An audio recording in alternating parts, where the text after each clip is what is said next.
40ویں عظیم الشان ختم نبوت کانفرنس عالمی مجلس تحفظ ختم نبوت برطانیہ کے زیر اہتمام مرکزی جامعہ مسجد برمنگھم میں انعقاد پذیر ہوئی،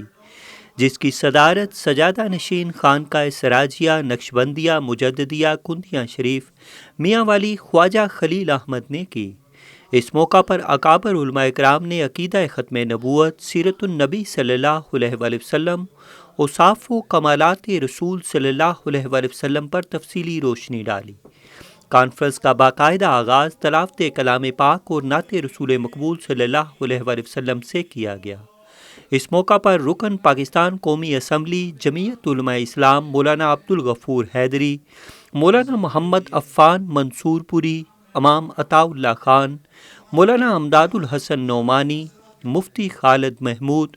مولانا مفتی یحییٰ عباسی، مولانا زبیر احمد صدیقی اور دیگر نے خطابات کرتے ہوئے کہا، ختم نبوت کا انکار کرنے والا رسول اللہ صلی اللہ علیہ وآلہ وسلم کا ہی نہیں بلکہ رب کا بھی گستاخ ہے اور کرۂ ارض پر سب سے ظالم ترین شخص ہے جو کہ رب پر تہمت لگانے کا مرتکب بنتا ہے۔ اللہ کی توحید اور وحدانیت کو ماننے والا کبھی بھی ختم نبوت کا انکاری نہیں ہو سکتا ہے۔ خاتم النبیین کی بدولت ہی اللہ رب العزت نے دین اسلام کو آخری دین، امت مسلمہ کو آخری امت اور قرآن حکیم کو آخری کتاب کا عظیم مقام و مرتبہ عطا فرمایا ہے۔ جب آئینی طور پر قادیانی طبقے کو غیر مظلوم قرار دیا گیا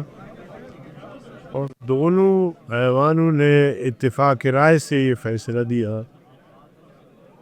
تو اس کے بعد چاہیے یہ تھا کہ قادیانی پارلیمنٹ کے اس فیصلے کو تسلیم کرتے اور اپنے آپ کو قادیانی یا احمدی یا جو بھی ہے وہ تسلیم کر کے اور اسی پر وہ تو ان کو ہر طرح سے تحفظ بھی ملتا اور ان کے لیے کوئی مشکل بھی نہیں تھا۔ پاکستان میں باقی اقلیتیں بھی دور ہندو بھی ہے، سکھ بھی ہے، پارسی بھی ہے، بہت سارے عیسائی بھی ہے، لیکن امن کے ساتھ زندگی گزار رہے، بلکہ مسلمان ان کا تحفظ کرتے ہیں۔ تو انہوں نے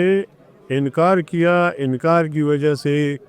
یہ تصادم یا یہ سلسلہ اب تک جاری ہے۔ اب بھی ہم کہتے ہیں کہ آئینی ترامیم کو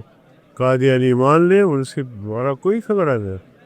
وہ اپنے آپ کو غیر مسلم تسلیم کرے۔ آئین نے ان کو کہا ہے کہ آپ شعائر اسلام استعمال نہیں کر سکتے، آپ اپنے عبادت گاہ کو مسجد نہیں کہہ سکتے، آپ اپنے دیگر جو عبادات ہے اسلام سے ان کو تعبیر نہیں کر سکتے۔ تو اگر وہ اس بات کو مان لے تو کوئی جھگڑا نہیں ہے، جھگڑا ہی ختم ہو جائے گا۔ ہم نے یہ جو کانفرنس منعقد کی ہے، اس کا مقصد صرف یہ ہے کہ ہم اپنے مسلمانوں کے اندر عقیدہ تحفظ ختم نبوت کی آگاہی پیدا کر سکیں، اور یہاں پہ جو مسلمان رہتے ہیں اور یہاں پہ قادیانی بھی رہتے ہیں تو یہ اپنے آپ کو ان سے محفوظ رکھیں اور اپنی نوجوان نسل کو ان کے فتنوں سے محفوظ رکھیں، تاکہ آنے والی نسل بھی اس عقیدے کی تحفظ کرے، کیونکہ قیامت کے صبح تک اس عقیدے نے رہنا ہے اور ہم مسلمانوں نے اس کی حفاظت کرنی ہے۔ اس موقع پر شاعر ختم نبوت سید سلیمان گیلانی، معروف نعت خواں پروفیسر مطیع الرحمن نفیسی، سید عزیز الرحمن شاہ اور دیگر نے خوبصورت انداز میں رسول اللہ صلی اللہ علیہ وآلہ وسلم کی تعریف و توصیف بیان کرتے ہوئے شرکا کے ایمان کو جلا بخشی۔ SM Irfan Tahir, world news, Birmingham.